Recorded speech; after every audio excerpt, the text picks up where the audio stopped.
Hello, adventurers. On today's episode, we are talking about metagaming. What is it? Why is it bad? And when can it be good? Now, I've left pitchforks for all of you at the door, so don't stab me all at once. There's plenty to go around. But first, some quick housekeeping.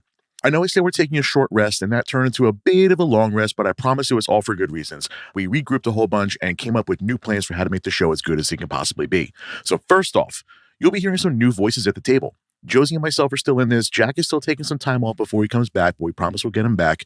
But we're going to be introducing Greg Genovas and Jim Crocker. Greg is a longtime player in DM, and actually he's Josey's DM, so they've been playing forever. And Jim has been running games since first edition at his stores and conventions for literally decades. They both have a lot to share and have been awesome to record with. Now also, we are going to be recording 3 episodes every week. That is huge. That is so much editing I have to do, and I already regret everything, but I'll do it for you. You'll hear our normal weekly big topic episodes on Wednesdays, just like this episode you're listening to right now. But now you'll also have new weekly episodes called Just Played, releasing on Mondays, where Jim, or really whoever else, tells about the games he played or ran that weekend. And your favorite in ours, the RPG horror stories, will now be releasing every Friday, so you'll get that fresh hit of schadenfreude dopamine that we all need to get through the weekend. So it's Just Played Mondays, Main Show Wednesdays, Horror Story Fridays. We have awesome things planned and even some already recorded and ready to go. So without dragging out this intro any longer, roll that music. Sometimes talking with friends feels like role-playing. Sometimes it feels like combat. Join us at the round table and roll initiative. This is Curmudgeons and Dragons.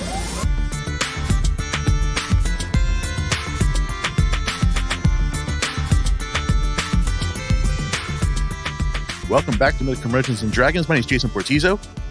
We are going to get into it today. I expect tables to be flipped, chairs to be thrown. All right. I'm going to do it just for fun. Oh, yeah. Armed with a folding chair ready to go, I've got Ms. Josey Diaz. Well, hello there. I'm back and back at it again. Armed with an armchair, I've got Greg. The power is yours. And with an entire lazy boy propped and ready to go, Jim's here as well. Yeah, I got a pocket full of sand, too, based on our earlier discussion. Yes. So watch your eyes. Jim just learned about pocket sand, and now it's over for all of us. Yeah, my eyesight is already, trash, so I can't imagine how this is going to go for me. As someone who has been on the receiving end of pocket sand, it's not fun. It's not fun. Yeah, no. Who did that to you? Was it Pete? No, it was my one friend from back home, Aaron. Your only friend? No. Yeah, you made that sound like you only ever had one friend. Right. I've had 3 or 4. I'll have you know I had a handful. Yeah. I've had friend. I do have this strangely vivid memory of being 5 years old at the public pool, then their playground there, and there was some shitty 3-year-old kid. I didn't know this kid. I'm like, hey, you want to be friends? And he threw sand in my eye. And it was so a core was that memory. A hard maybe? Or and I, since then have not trusted a single person, definitely not 3-year-olds. All right, so this is coming from a listener request. So shout out to Glenn for giving us something to talk about today because we were running out of ideas. He wanted our opinion, and I'm just going to throw out a couple of triggering words out there. So don't get too excited just yet. But he wanted our opinion on things like metagaming and min-maxing. Yeah. These are touchy words with this many DMs in a group. So first of all, Jim and Greg especially, and Josey, if you want to chime in, I suppose I should let you. You can't stop Can me. we define? So. Let's start with metagaming. What is your definition of metagaming? My definition is using the book to influence in-character decisions. Let's say you're running Curse of Strahd. One of your players has access to the book and essentially knows the script and uses that script to influence character decisions. That's a very very specific definition of it. I always thought of metagaming as just generally using out of character knowledge in character. Yeah, that's how I understand it. Yeah, I've always thought of it as one of those terms that people weaponize, but really the term itself is absolutely is. The term itself is neutral. It's how you do it, how you implement it. Because there are situations where, every game has situations where the discussion that you had out of character. I mean, like safety tools are a metagame thing, right? And that's a place where you want to be metagaming, but you're exploring, and because you've memorized the map of the module, you know exactly where all the secret doors are. That's kind of lame. That's a pretty extreme example, I think. Advantage, yeah. Jim, you're using the term that it's a neutral term. Can you give me a neutral definition of it? Greg gave us a very bad, like a way to really like use it extremely in your favor. But like, what's a more neutral example? I mean, like I said, a more neutral example is the one I go back to is safety tools, where we've had a discussion outside the game. This is not in-game stuff, right? Of all of us and saying, we don't want any sexual violence in our game.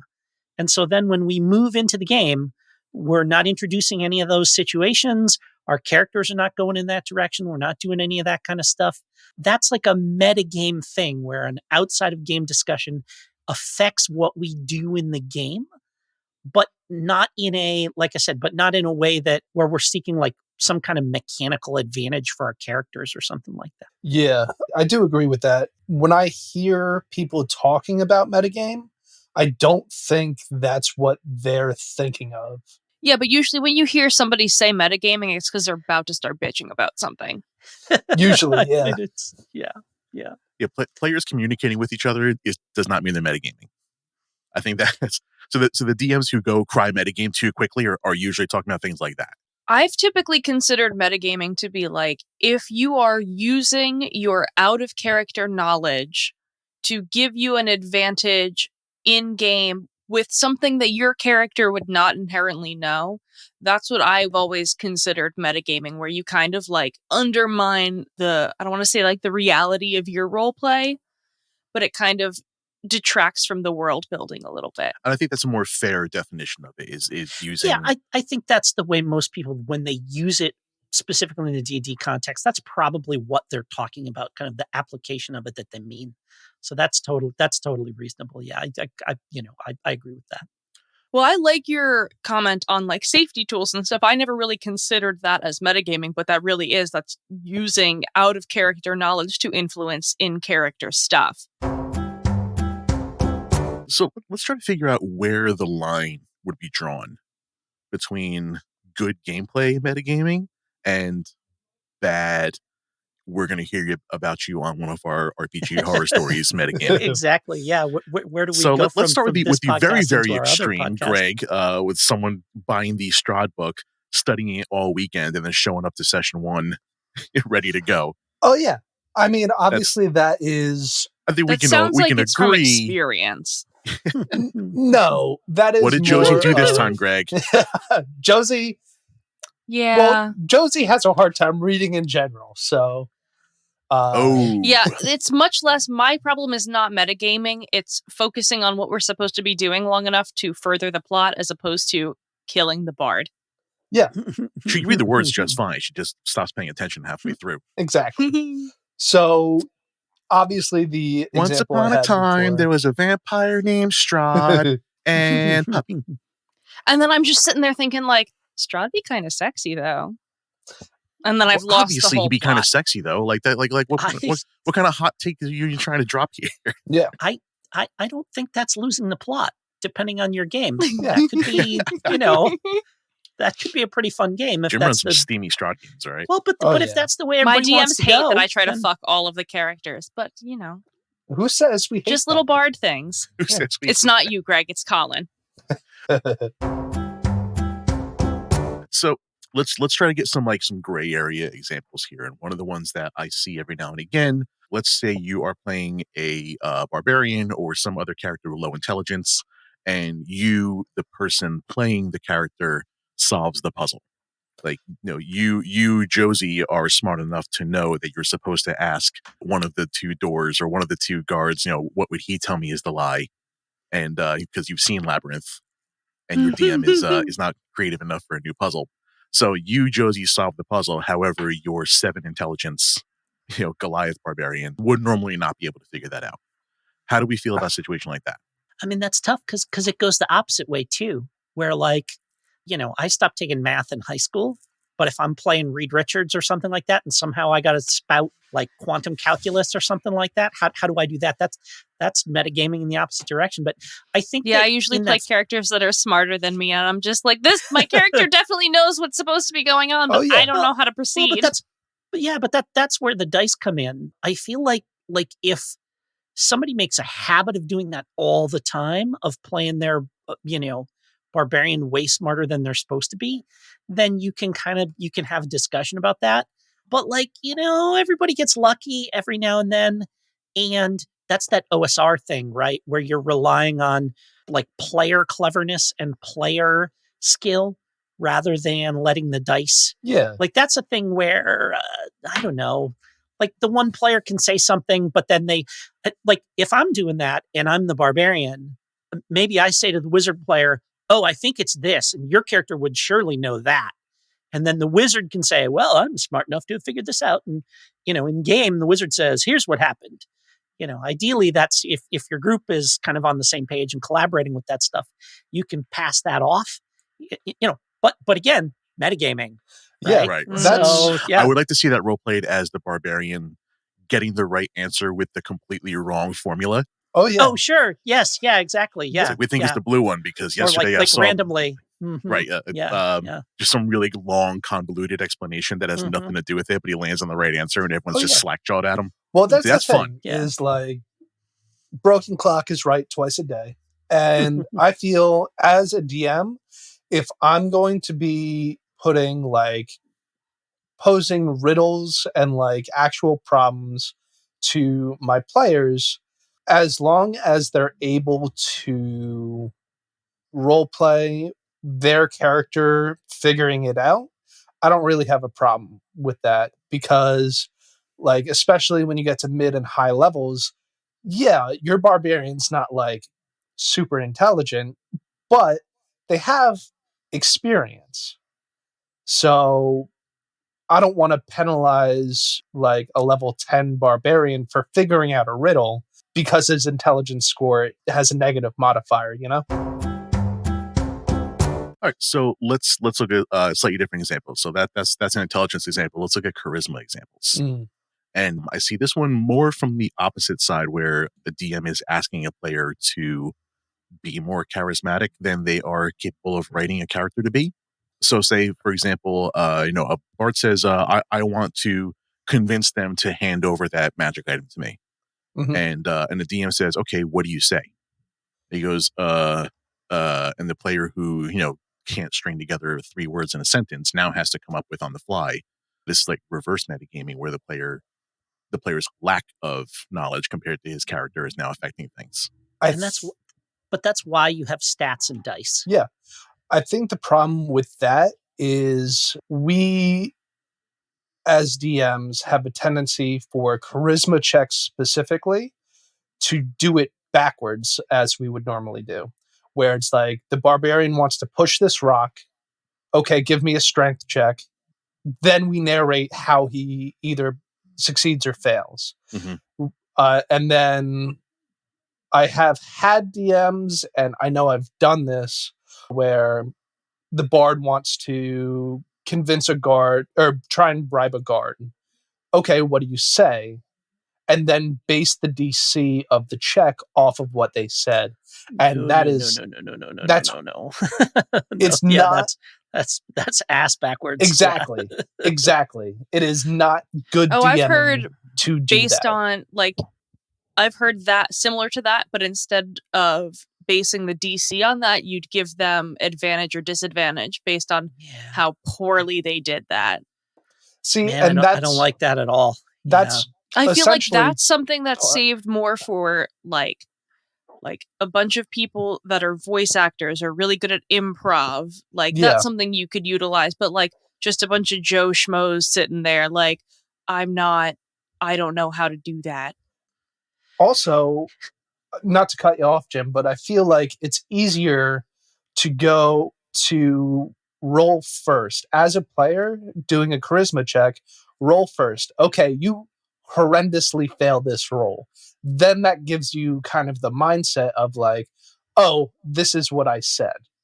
I mean, it's also a cue to, I mean, the other thing about that is that you invoked some of these like, kind of slick TV actual plays and stuff like that, where, some voice actor does a 3-minute speech and then they make their check. You don't have to do that. You can just say, if somebody is not super eloquent, if they have a stutter, if they're on the spectrum, if they are someone who is not used to, in real life, being able to express themselves clearly to convince people of things, but think that that's a cool thing to play. Because, I mean, that's a lot of what D&D is about, right? Is Sure. I get a chance to be good at stuff I'm not good at in real life. Mhm. I'm not good at casting fireballs. Exactly. I'm great at that. Yeah, speak for yourself. Get good, Okay. Jason. I just said I'm not great at it, okay? So before we implicate ourselves in any sort of things we shouldn't, you can just say, tell me like the kind of thing you say, or what's the pitch you make to them, like they don't have to do a 3-minute speech where they embody their character. Sure. They can say, well, I point out to him the fact that he's been here for 14 hours and he's not getting paid overtime, and that sucks. Yeah. Like without going into, like doing a, whatever, a Shakespearean accent. Not or a something like soliloquy, that. yeah. Exactly. I think you some just sort of kinda say, description, whether it's a charisma check or a strength check or anything, you should have some sort of description of what you're about to do at the very least, so they can Yeah. decide whether it's intimidation or persuasion versus Sure. athletics or acrobatics. Yeah. You can And come then the about. results of the You can check- solve things in more than one way. And then the result of the check doesn't have to be then, okay, results of the check then make your speech. The result of the check says to the DM, how do they react to that pitch that they made? How'd that, Yes. how'd that go for you? Exactly. And an 8 could, doesn't have to be, you're an idiot and he thought you sounded like a doofus. Mhm. It can be, I don't think you understand. If I leave my post, they'll slit my throat and kill my family. So screw you. Yeah. It doesn't even necessarily have to be you sucked at that. There's conditions you weren't aware of. It just wasn't. It wasn't You persuasive just enough. failed Exactly. the check. Yeah. You don't Exactly. necessarily suck. Yeah, they're sleeping with the captain of the guard and they can't, they want to stay in their good graces, whatever. So that's kind of like the reverse of metagaming. This is DMs asking players to metagame. The one example that I wanted to bring up to the DMs here, and this is like, it is technically metagaming on a very technical level, but like I feel like there can be more leeway for this one. So what about players communicating, possibly even above the table, of their stats and status? For example, player just takes a whole bunch of damage and says the phrase, "Hey, I'm at 3. Someone help." That is, I will chalk that up to just out of character, and that can Discussion. be out of character discussion, and can be easily like not retconned, but turned into role play, where it's like your barbarian is very noticeably hurt, and like on Your the barbarian brink is of death. clinging to life at death's door. Yes. So I don't really have a problem with that. And that kind of brings up a small tangent I have about metagaming, where it's like DMs should kind of reward player knowledge of the game. Like, Jason, I know we were talking a little bit before we started recording, is like, how do you, as a person who's been playing this game for years, completely blank out all of the knowledge about D&D that you have from all the modules you have, for all the books that you've read? How do you expect a player to just completely blank on that? I don't think you can. So the example that we were given off mic was like, here you are, level 1, fresh face to the world, wide-eyed wonder, and across the way you see an owlbear. And you don't even know that this thing is dangerous, much less you know exactly how much HP it has. You know exactly how many claw attacks it gets. I feel like that's not a great example, because I've never seen an owlbear. But if I did see one, They hang out in the pretty woods sure outside my house, Jim. I would run the fuck away from that Yeah, thing. Okay, like, fine. Once it screeched for the first time with its bloody maw, holding half Okay, a wait. deer in the Skip other that hand. Pause, part, because but- that depends entirely on what kind of person you are. Yeah. Okay, I guess that's true. My ass is I- going, oh, it's cute, but in like an ugly way. I'm a don't want to be eaten Josey's kind of trying to person, pet it. So But Yeah. you know, but we as people, we know it's HP. We know it's attacks. We Yeah. know it's yeah, and like you know that a troll regenerates, and you know that like that's funny. I was about to say, and you know that you don't want to use edge weapons on skeletons, but that's not a 5th edition thing anymore. that. Yeah. That's Well, you still got slime. but that kind of stuff. Yeah, exactly. That's So, going to be in our editions comparison episode, which we've There been we go. planning a little bit. Yeah. So, I want that one to be done right, so we're gonna plan that one a little bit more before we record it. So it is coming. oh yeah, what I was. Oh, you mean we have saying is, prep like, work we as have to a do? I can't just show up. Yeah, would you do your friggin' homework already? It's why we haven't done it yet. I'm doing my homework. It's just not this homework. No, do the important homework, okay? None of your college bullshit.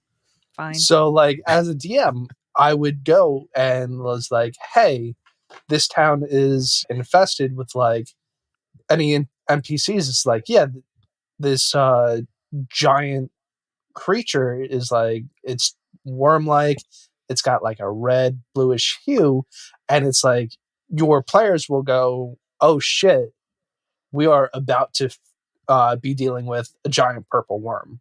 So it's, like, kind of rewarding their knowledge of the game, where it kind of increases the role-playing aspect of it. What if they're you just know? really quickly Googling what the fuck you're talking about? they Well, can, that's- totally do that. That's we can fine. agree that's But I mean, but this is one of those things that's interesting because there are no rules as written about what you're supposed to tell the players, what they're supposed to know, what they can know, not know, how you're supposed to share that. I'm pretty transparent with stuff like how many hit points monsters have left, what their AC is, all that kind of stuff and everything. Like I won't go into it and hand them a stat block. But once somebody swings a sword at a critter, like, okay, yeah, you figured out it's AC 15. Because that just speeds everything up after that rather than having to jerk around sure. with it. But the the whole balance between like the whole game is nothing but a series of tropes and cliches, and it's finding interesting ways to string them together and present them. That's what makes you a good DM. It's not that you don't use those old monsters we've been using for 50 years. It's that you find interesting ways to get people to care about them. oh yeah. So I read this one Tumblr post way back when, and the guy was talking about he was at his library, and a couple like young teenagers were playing, and they were fighting a red dragon. And the guy was like watching them for a little bit, and he goes up to the DM when they took a break. It's like, hey, I noticed you weren't like writing down any like calculating the remaining HP. It's like, yeah, once it's no longer fun to fight anymore, the fight will be over, and they will have either all died or killed the dragon, depending on how well they were doing. some All right. galaxy brain shit right there. Oh yeah, Because nothing's more fun than running a D&D game and having a stranger walk up to you and critique your DMing. well, That's the best. Oof. As Oh my a God. concert sound engineer, I know what that's like. That sounds like Yeah, we're doing can't our hear my own kid. set of horror The kid stories. sucks. oh, I mean, the post was more well written than what I remember it Yeah. on. You don't have to tell the story perfectly, Greg. Just roll a charisma check, and All that's good enough, apparently. Right, guys? Right. Yeah. I feel like when it comes to metagaming, as long as you can like utilize it without undermining the fun of the actual game, then it is an acceptable component of playing D&D, because it's going to be really hard to just totally not metagame. I might even go so far as to say it's not really possible to play D&D without at least a little bit of metagaming. At a 0% metagaming, it is pretty much impossible. But you hit on the head there, where it's like, make sure the game stays fun, and that is the core of everything we've ever talked about on this show. Is just keep the game fun. That's the actual point of the game. Mm-hmm. Can you do it with absolutely no metagaming? I doubt it. I don't know if it's even possible, because we are real people sitting next to each other. Be cool if we Maybe were like, you know, if you have a party of completely new players who have never read Tolkien, played Skyrim. But for other examples of metagaming, I think that's even worse, because they're even more inclined to be like, hey, I'm at like 12 HP. I need healing. When first of all, no, you don't. And second of all, we're not supposed to know what your HP is. I mean, 12 out of what? 12 out of 14? No. Yeah. Right. 12 out of 180? There's a horror story where anytime the fighter took any damage whatsoever, is Maybe. screaming for healing, which I think if I can find Yeah. that story, we'll do that on another horror story episode. So, final thoughts. Have fun. You have fun. DMs, if you know your party are very familiar with the lore and mechanics of D&D, try and use their meta knowledge to your advantage to have a more complete role-playing experience. And if you do got a player that's actuallying you a lot, take them aside, be like, hey, that's not cool. And if they don't stop, you beat them up in the alley outside. Or kick them from the party, whichever's worse. You don't have to actually be good at beating them up. Just roll a strength check, and that's enough. And just role play your way through it, right? Exactly. Yeah, I Right? take you outside, I throw a D20 down, I'm Describe like, it's how a you beat them 19. up. You got to fall down on your face, homeboy. I'm just going to throw a D20 at you. Eye gouging is Actually- acceptable in this situation. Actually, Right. I got a shiny new set of metal dice. Let's do that. Drop a bunch of D4s on the floor. Oh, Jim, any final thoughts? Yeah, I mean, as with every problem we discuss, this is not a rules problem; it's a people problem. And so, you have that talk at your table. And if the metagaming is bad, it means somebody is misusing something that is an integral part of the game, and that's what you address: the fact that they're misusing it and not that it's a thing that exists. Yeah, the majority of this game is a people problem, but that's a different podcast. We're not qualified to fix those issues. I'm not Yeah. on for a psychology degree. Ugh. Josey? Have fun. Yeah, perfect. I think with the definition of metagaming being like using out of game knowledge in game. Of course, this is a very broad spectrum of actions that you can take that have varying degrees of how bad they actually are. Saying, "Hey, I'm hurt. Maybe heal me first," I think is pretty forgivable. While saying like, "Oh yeah, I remember this monster when I bought the Strahd book months ago, and I read it before I agreed to be in this campaign. Yeah. We should go over here to get this thing." I think that's pretty obviously egregious, and it goes everywhere in between. Stay out of the crypt, whatever you do, that kind of thing. Yeah. I like to buy hardcover books and just kind of collect them. You can see them a little bit in my camera behind me, but like unless it's a campaign that I'm about to run, or if it's like beyond the player stuff, I don't read them. I have so many campaign books and like books with one shots in them that I just refuse to open, just in case They're someone more else like wants to run them. guidelines anyway. Yeah. We starting I believe next week we're starting a new campaign in the Wildmount setting. Sure. And I've had the book for months, and I just haven't opened it because what were the odds that someone was going to get there in my group before I did, and now those odds are 100% because it's happening. So, and I'm glad I haven't read ahead because now I can get to sit with some new players and play with some people that I haven't gotten to play with. So that's I think that's where we kind of landed on this. I mean, it's not a terrible. It cannot be a terrible thing, but like rein yourself in and remember why we're all here. We're here to tell a story. We're here to have fun. If you already know how the story ends, don't go spoiling it. Yeah. And it's okay to play through a story that you know how it ends. Like we've all replayed video games or watched a movie again that we watched the first time. Yeah. Because you can get different stuff out of it. So just find the way to have the fun there, even though you know that there's a mind flayer at the end of it, and that's supposed to be a big twist. It's like, oh my God, mind flayer. Put that here. Yeah. So surprised, guys. Thanks for being more civil than I expected you to be. I expect you guys to change your tone next time. Do you want me to throw things? Because Could you? Thank you, Josey. So Josey understood the assignment. Listen, All right. metagaming can be wonderful when handled correctly. metagaming where is I'm great coming as long from. as I'm the one doing it. Yes. On that note, Josey, Jim, Greg, thank you guys for joining me. Thank you. I'm Jason Yeah. Portizo. Check us out at curmudgeonsanddragons.com. All of our links and our toys and our shirts and all kinds of stuff is on there. Basically, anything that I should be plugging right now that I can't think of is all on that website. Just go to curmudgeonsanddragons.com. Everything you need to know is on there. Thanks for listening. See you next time. Thank you for listening to Curmudgeons and Dragons. Please share this with your favorite adventurers. Leave a review on Apple and follow us on social media. All links can be found at curmudgeonsanddragons.com. Practice safe adventuring, my friends.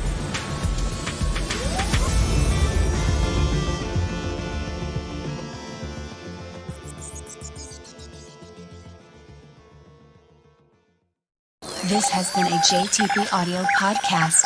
Thanks for listening.